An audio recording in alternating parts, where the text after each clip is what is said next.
there is one specific definition that is actually keeping you trapped and stuck from you actually experiencing whatever it is that you desire in your 3D reality. And we're going to talk about this.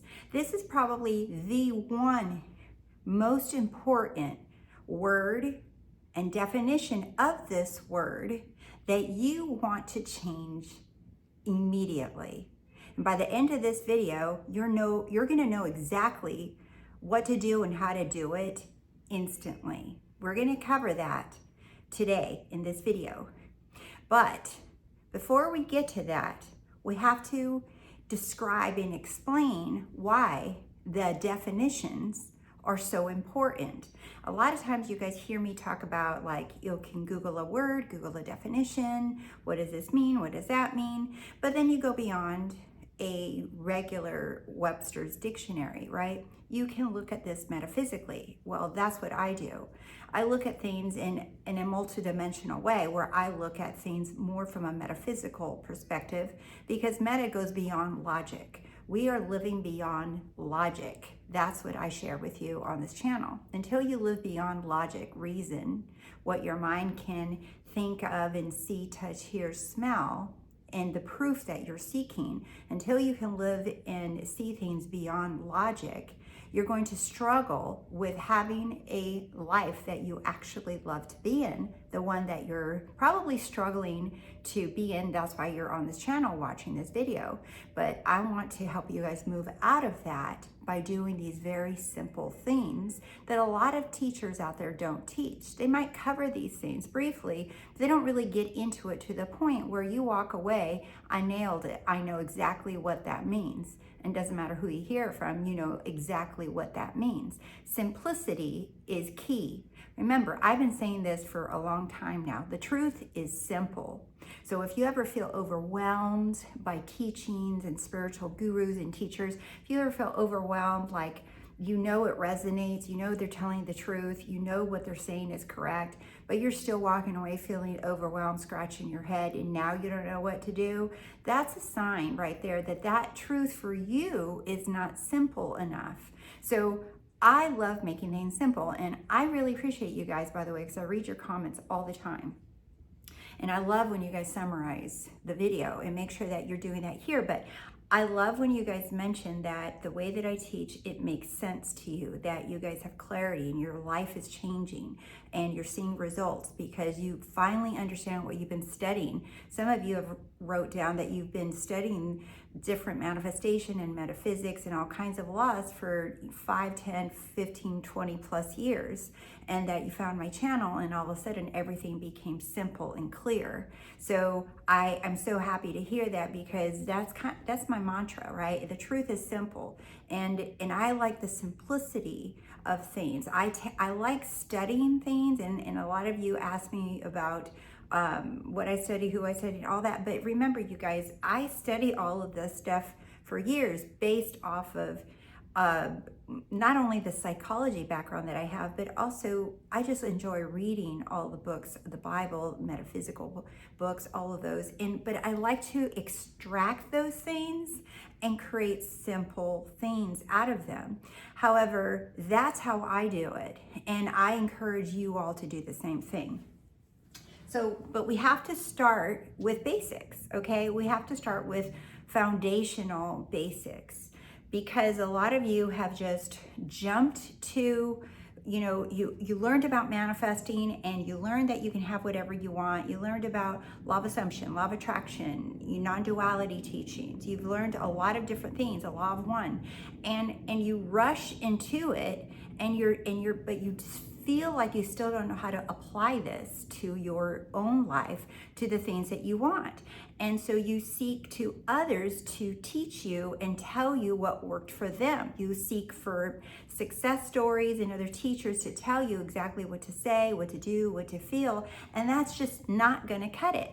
And you may manifest some things by listening to what others tell you to do and to not to do, but it's not going to cut it, because it's you. Until you learn to master yourself, And this is what we're talking about on this channel. Till you learn to master yourself, that's the key. That's cracking the code of you. You have to crack the code of you. Otherwise, this is going to remain a struggle, and you're going to always be at the mercy of someone else. I don't know about you guys, but I do not like feeling like I'm at the mercy of anyone or anything. I don't like someone to have a grip on me on any different way. So when I do feel that way, I know that thing is trying to level me up, because that's not our natural state of being. Our natural state of being is freedom. So anytime you feel like you have something that has an emotional grip on you, or a teacher or some YouTube coach or whatever said something and it bothered you, that right there is a good indicator that something has an emotional grip on you. And nothing should have a grip on you. No one should have a grip on you, emotionally, mentally, physically, spiritually, in any form of way. So, but everything, the key is to free yourself in the mind first.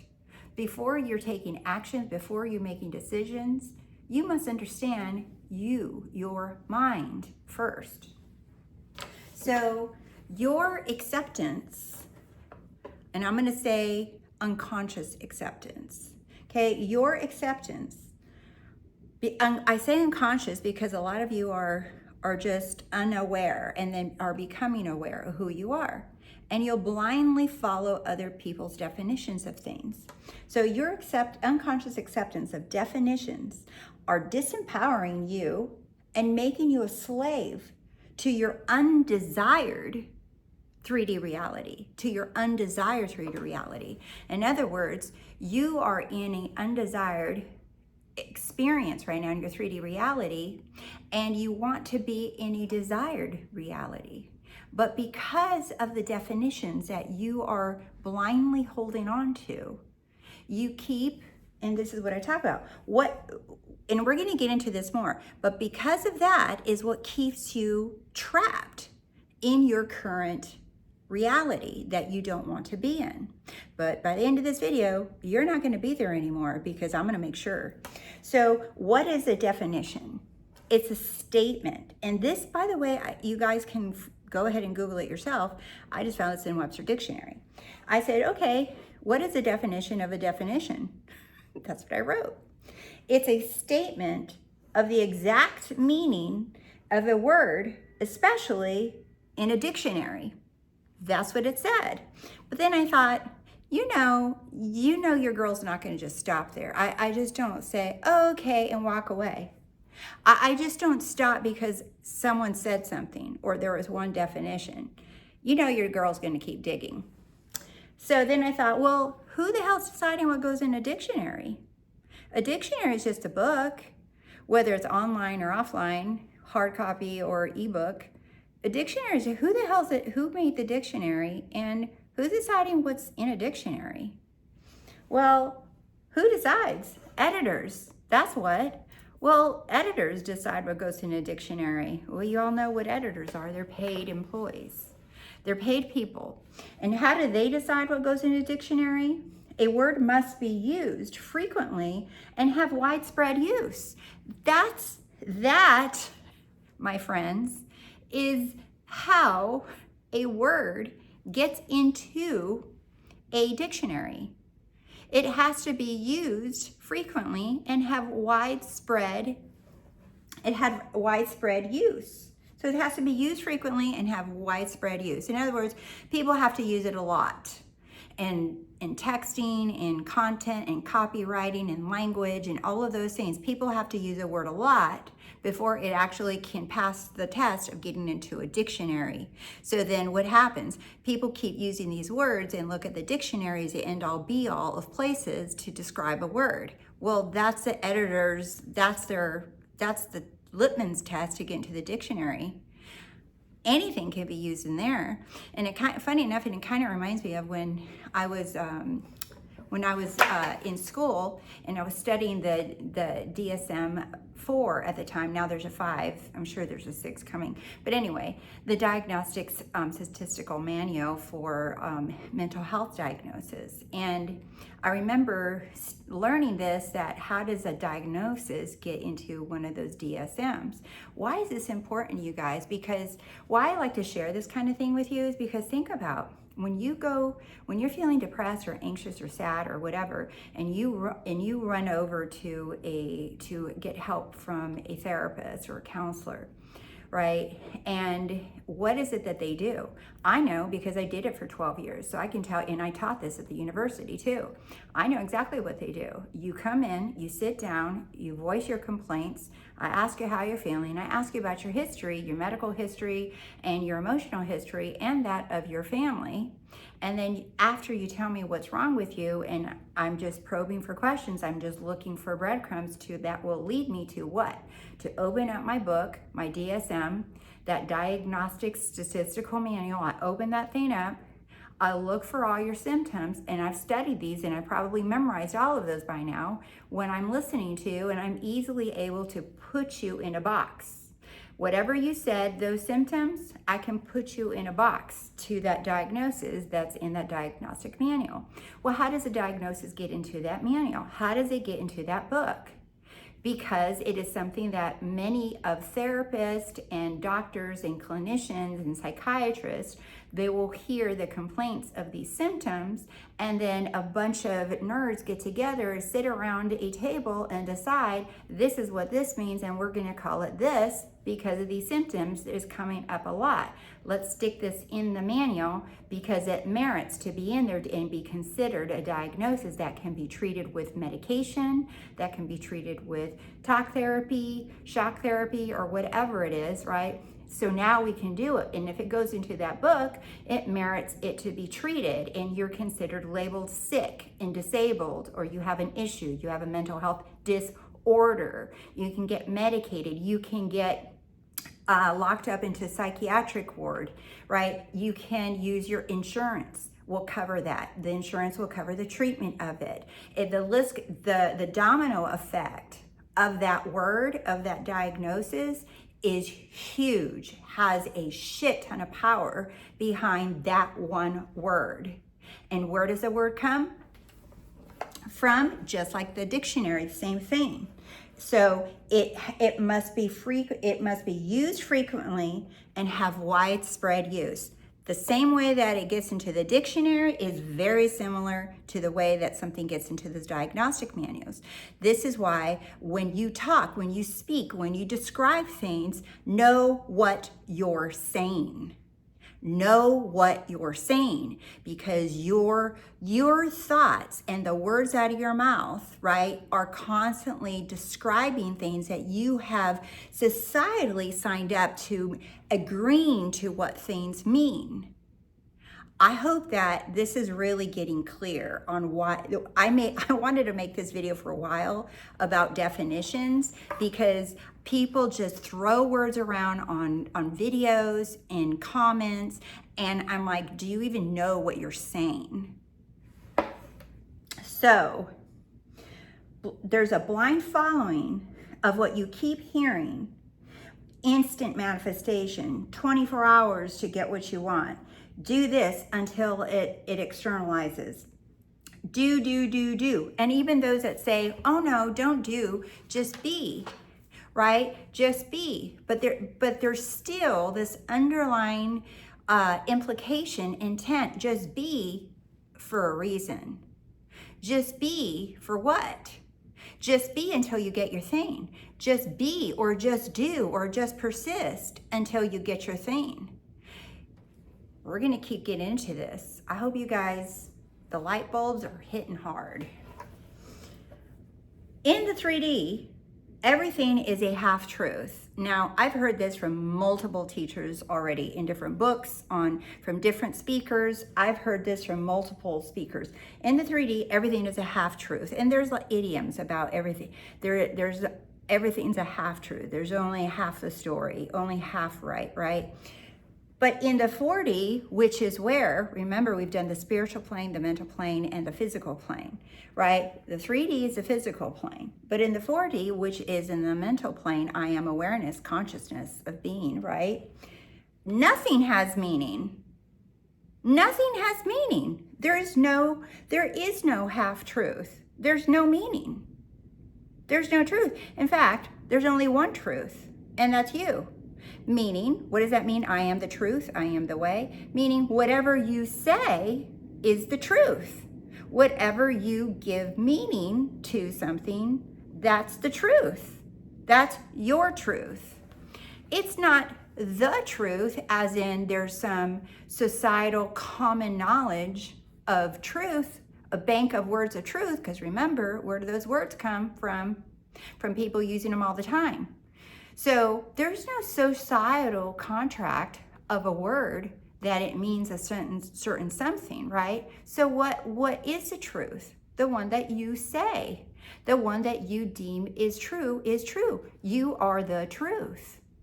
You are the truth. And until this sinks in, you guys are forever going to be blindly watching other little spiritual teachers, gurus, and coaches telling you out of their experience, out of their 598,000 clients' experience, that this is how it is. No, it's not.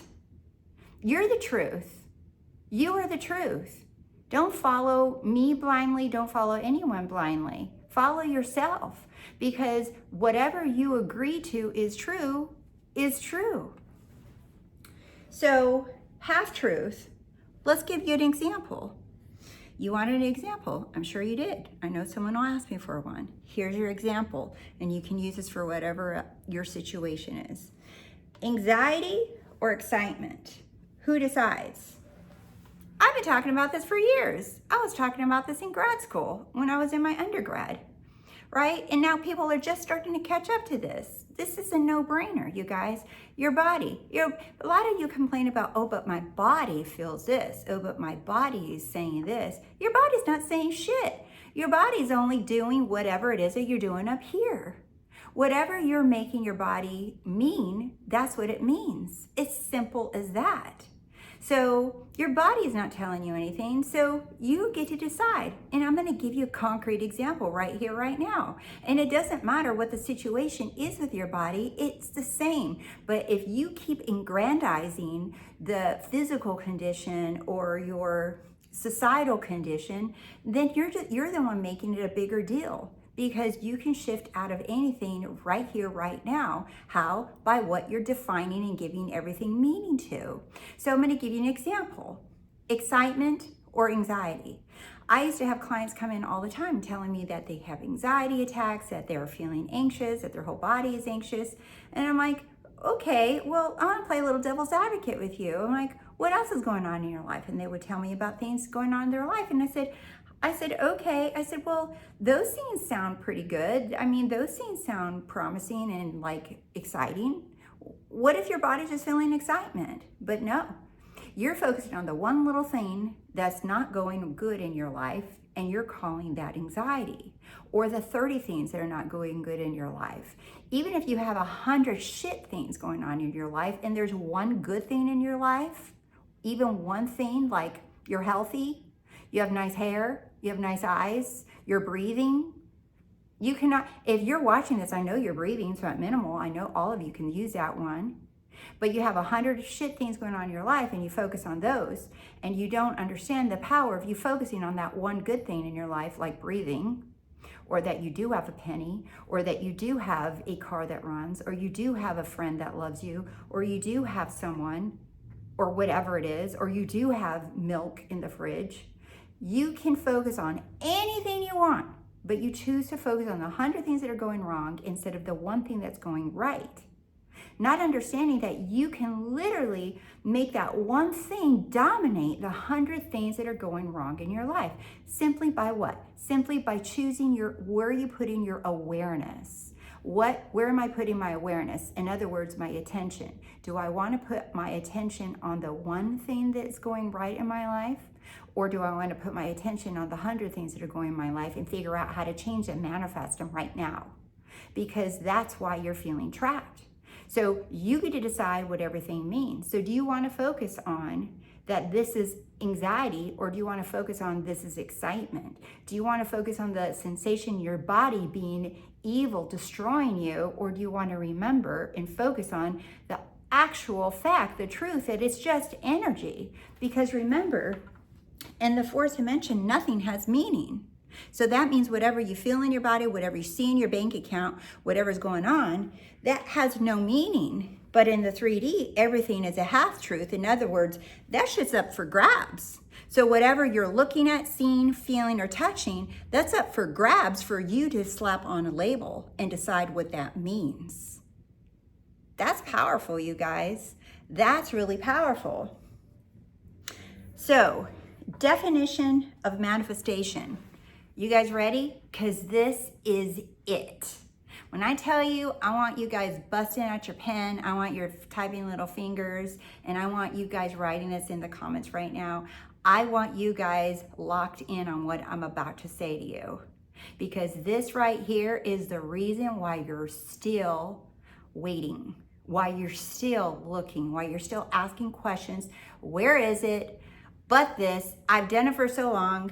How come? Why that? Why them? Why did they? Why haven't I? This is why. Are you ready? Because I know you guys have already heard this a lot from different teachers, different coaches, different YouTube channels, different books. You've heard this a lot from a lot of different spiritual people, gurus out there telling you, and the way they talk. And I know because I remember I used to do it too. So the way you talk, but once you lock in on this and you say, wait, hold a minute. For all of you who, like, I don't know, I forgot how many hundreds of you bought that 3D and Me mini course that I did, and you guys loved it. Why? Why did you guys, I don't know if that's number one or number two. I think number one is the one course that I have, and then 3D is number two. The 3D and Me is the number two. And I think my money thing is going to be number one really soon, because all of you who showed up, thank you. I know you guys are rolling in the stories already, telling me everything that you've manifested. A lot of you manifested the money to attend that live event before you even attended, because you didn't have the money you wanted to, and then the money showed up. So, however, you guys are so used to hearing what manifesting or manifestation means. This word is so extremely important for you to lock in and listen to right now, because it will change your entire life. It will change the way that you see any kind of manifesting video, anything. You're going to lock in and you're going to hear this and you're going to be like, bullshit, I'm not listening to this anymore. I'm out. Or you're going to spend more time not watching videos, which is my preference, which is why I don't upload all the time, because it's more valuable for you to lock into who you are being within. And I'm going to share with you why. So the definition of manifestation that most of you are used to hearing is externalized. And even Neville said, I will continue to see until it's perfectly externalized in my world. Okay? But a lot of you get hung up on little words. You're not listening to his whole message. And that's just one of many teachers. So definition of manifestation is externalized. Persist until you get it. You're going to get it in 24 hours. It's going to happen fast. Just keep doing it, keep doing this, doing that, doing this, just until it happens. Just keep doing it until it happens. I hope you guys are picking up the energy of what all of those content creators, what they're trying to say. I know what they're trying to say. They're trying to tell you to get what you want. But listen to what the implication is behind what they're saying. When you think of manifestation as, I have it in my hand, that's externalized. I see it with my eyeballs in the 3D. I have it in my hand. And if it's not, you guys are saying it hasn't manifested. And what does that leave you with? So in other words, from mind to matter, you guys are waiting around for it to become matter. This definition keeps you waiting and looking. It keeps you waiting and looking. Listen to this. From mind to matter, you're waiting or looking for it, because you're still saying that until I can experience it in the 3D, that you haven't manifested it. You're still saying manifestation is an external, even the Webster Dictionary talks about an externalized representation of what you had in mind.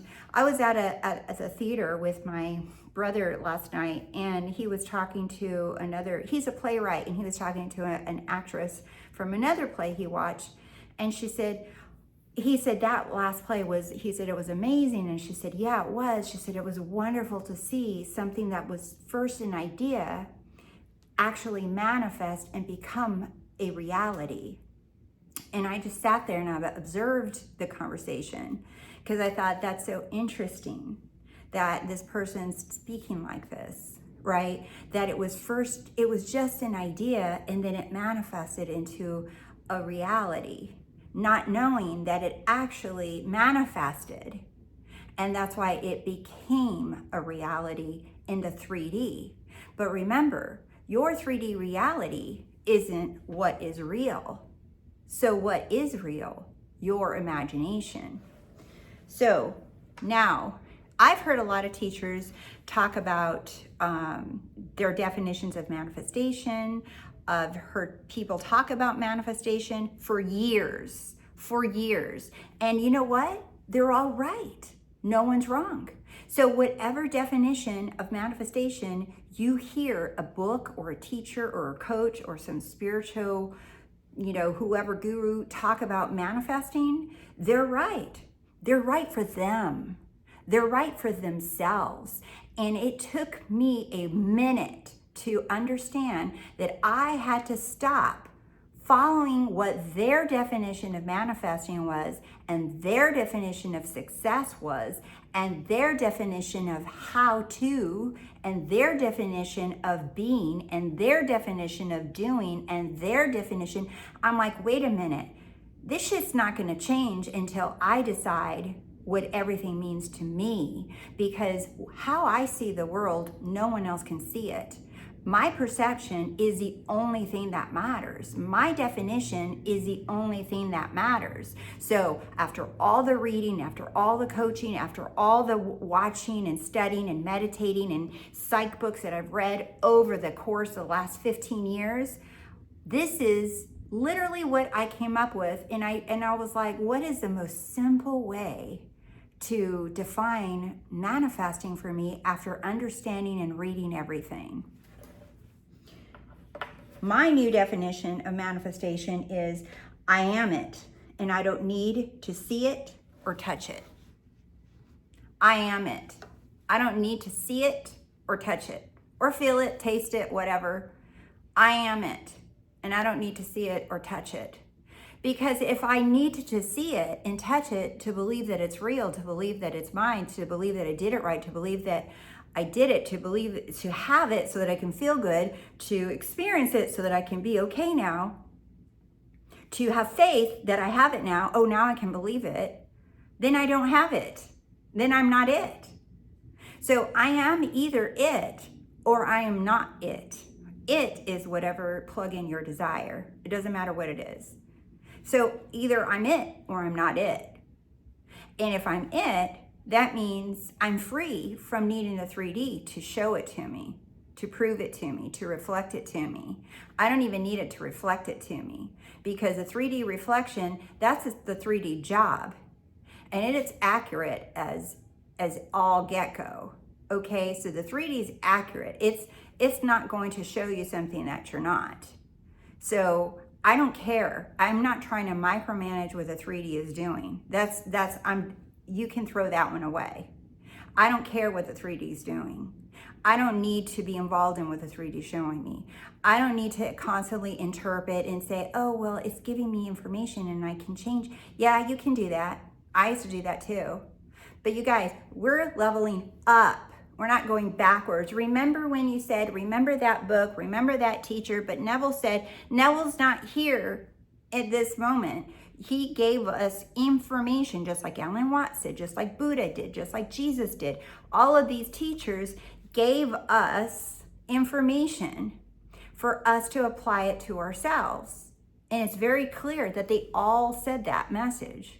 You have to apply this to yourself. You have to give meaning to yourself. But the biggest issue is that a lot of you are still waiting for the 3D to reflect it before you can actually claim that you are it. You got to be so not give two fucks about what you see that you are it. And you go happily ever after on your day, on your way, in the moment, doing whatever the hell you want. It doesn't matter what anybody says. It doesn't matter what's happening. It doesn't matter what you're feeling. It doesn't matter what your body's trying to do. It doesn't matter that the old identity is saying, come back. Like at that Disneyland exit. How many of you guys been to Disneyland? The original Disneyland in California. And at the end, when you get off the little ride, you're going up this really slow escalator, and there's this little projector of this like woman in a black hooded cape, and she's saying, come back, come back. That's your old identity. That's that old version of you constantly whispering in your ear by distracting you. Like that last video I did, that hallway full of doorways of all these scenes telling, come back, come back. You have to be so indifferent to all of that nonsense and be just like, I'm it. It doesn't matter if you cry, you scream, it doesn't matter. You're just like, these are all traps. These are all traps trying to distract me from what I already said I wanted, right? It's another example I just thought of is like a lot of people that I worked with who are in high school and transitioning to college or their college years, let's say. They're just like, I don't know what I want to do. And like, I want to do this, but my parents are saying, don't do this because you'll make more money doing this. This is more like lucrative and this gives you a better future. My teacher at school is saying this. My other teacher is saying this. My pastor at my church is saying that. My friends are just going here and doing this. And I would hear them and I'm just like, and they look lost. They look completely lost. They had no idea what they even wanted. They were sitting in front of me trying to iron out everything that everyone was telling them that they should want and do and who they should be and that they should have it. And then that person that they didn't even know if they should scratch their ass or their head while they were talking to me. They forgot they had an ass because the way they looked at me, they're just like, who am I? Do you see? And that's what a lot of you do with your thoughts, your feelings, your physical sensations, the distractions. What do I do in this situation? What do I say here? When they say this, what do I say? How do I handle this? Distractions, all distractions, completely distractions. So that's why you want to get clear. And I want to share with you this. A lot of you guys are giving me wonderful stories, and I really appreciate reading your comments and receiving your emails. Know that I do read them all, and I don't share all the success stories on videos. Like, I'm not going to sit here and pump out a video for every time I get a success story because I'd be here all freaking day. But I really I'm going to share just a little bit of this person who shared. I'm going to share a couple of things actually. This person, she sent me this email, like I don't even know when it was, like, anyway, it doesn't matter. She said she'd been watching my content for months and that this email was long overdue and that she was working, and she said, I just don't really want to work anymore. I just want to be like a trust fund baby. And she started saying she was or something. I'm not going to get into what she said, what she did, what video she watched, because she said she went down the rabbit hole and watched a lot of my videos or all my videos. Okay. But anyway, basically she wanted to be financially free and not have to work for it. And she ended up quitting her job. And after quitting her job and not being employed for 4 years, she didn't work for 4 years. She had no income, and she was like, what the hell? And she's like, what am I doing? Do I have to go back to work? And she found my channel. She started watching the videos. And she said the most challenging thing for her was, she said, and this is the part that I wanted to share with you, most challenge, she said, the illusion of challenge came to me in the form of not having a physical pot of money in the bank so that I can follow my heart impulses. Your videos help me build faith and hence soften up my body, mind, and heart to tune in to now, which impulse, which led me to the I am. That's it in a nutshell, right there. That's the best part of her story. Her story's really long. She manifested a bunch of stuff. Her dad paying her rent for a whole year, someone giving her a free iPhone, she found out she had all this money laying around that she had no clue. I mean, the money just started coming into her. And there's no specific video she quoted. There's no specific affirmation she quoted. So please don't ask me, because she didn't quote any, okay? She shared with me a list of things that she received. But the biggest challenge to her was that she didn't have a physical pot of money. What did I say? What did I say? The definition of manifestation. I am it. I don't need to see it or touch it. That was her realization. That was her realization. She said that was the biggest challenge.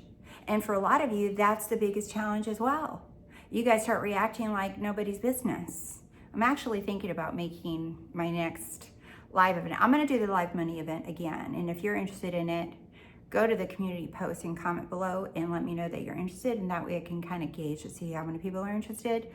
But there is another live event I'm thinking about doing next month first, and then maybe alternating this one with the money event. And that's teaching people self-mastery of their emotions, how to not give a fuck. Comment below if you're interested in me doing a live event and teaching you how to do this, because that's my whole background.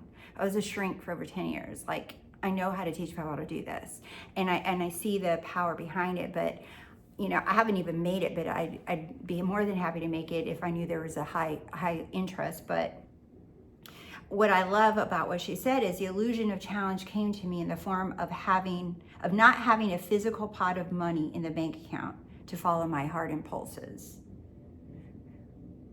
So she had to move past not seeing the cash in her hand, the cash in her bank account. She had to move past the physical evidence of being able to touch it and see it with her eyeballs, that she had to go from seeing it with her eyeballs to knowing and trusting in her Christ sight and what she saw in imagination, that's reality. The 3D is a version of reality that we can experience, that we actually create. But really, it's just a hardened interpretation of imagination, what you see in 3D. So she had to trust, go within with her, and I love that she said with her body, mind, and heart. Those are the 3 planes that I'm always talking about, the 3 planes of existence. Ernest Holmes in The Science of the Mind talks about these actually. It's the physical plane, and that's what she said, my body. And then the mental plane, she says, my mind. The mental is I am awareness, consciousness. And heart, the heart is spirit, right? That's spirit, that's God. That's who we have. So she nailed all 3. She probably, I don't even know if you're watching this, but she probably doesn't even know that she nailed all 3 planes of existence right there. Because a lot of you stuck in doing, that's physical plane. And the mental plane, we covered this in depth, by the way, in the live mini event. For those of you who were there, this is another example, right? So, and yes, being still is like getting that body, that physical you, to chill the hell out, to stop reacting so much. If I could, you know, teach anyone anything, you know, these are the things that I would teach them. Everything that I talk about in these videos, I actually teach my son when he asks, right? When he comes to me and asks questions, or if he's frustrated and is looking for my suggestion, I'll tell him. And I recently did this, and he's been doing it in the last few days. He started a new job, and he remembered what I told him. I said, if you can teach yourself to not take anything personal and to just chill the hell out up here, yes, with your mouth too, because he was very like, rah, rah. I said, but more importantly, up here, chill is quieted down. I said, you'll see everything change because now you're not fighting what's already yours. And he did this in the last few days, and he's just like, holy shit. It's like he got what he wanted for a job. He got the pay he wanted. He's been getting tips like crazy. He was given upgrades. He's receiving settlement funds. His funnest one was from a video game. He recently got a big check from them, from a class settlement. He's just like, what's happening? And I said, shh. I said, just quiet down. Anytime someone says something you don't like, anytime you think of something you don't like, I said, just quiet it down. And that's all he's doing. And everything's just falling on his lap left and right. And he's like, I get it. I get it. And his roommate is the literal polar opposite of that. He's very high energy. He's very anxious. He's on all kinds of like, he's getting all kinds of help. And my son used to be just right up there with him, and he still can get like that, right? But I said, he's like, it's hard because I'm living with someone that's not like that. And I said, good. I said, use that as more practice. Use that as an opportunity to practice even more, quieting the mind down. Because you guys, conditions are not going to be like, oh, everybody please be quiet because she's trying to be still and be chill. Everybody turn it down, turn your volumes down, the way you're speaking. Everybody's just like either back off or be friendly because she's trying to be still. That's not going to happen. That's not going to happen. You want to be able to sit in the middle of like an airport of thoughts with all the people walking around, flying, announcements going off, music going off, and still be chill and quiet. And this is energetically. And yeah, your mouth will follow. It'll be quiet too. But that's not what I'm talking about. I'm talking about energetically within you, that stillness. Because that is aligning perfectly to all of your desires. Because your desires are lined up. So you're just letting them flow in. That's all you're doing. So definitions, it's the key to your desired reality. Your definition of manifestation, write it down in the comments. You don't have to take mine. That's mine.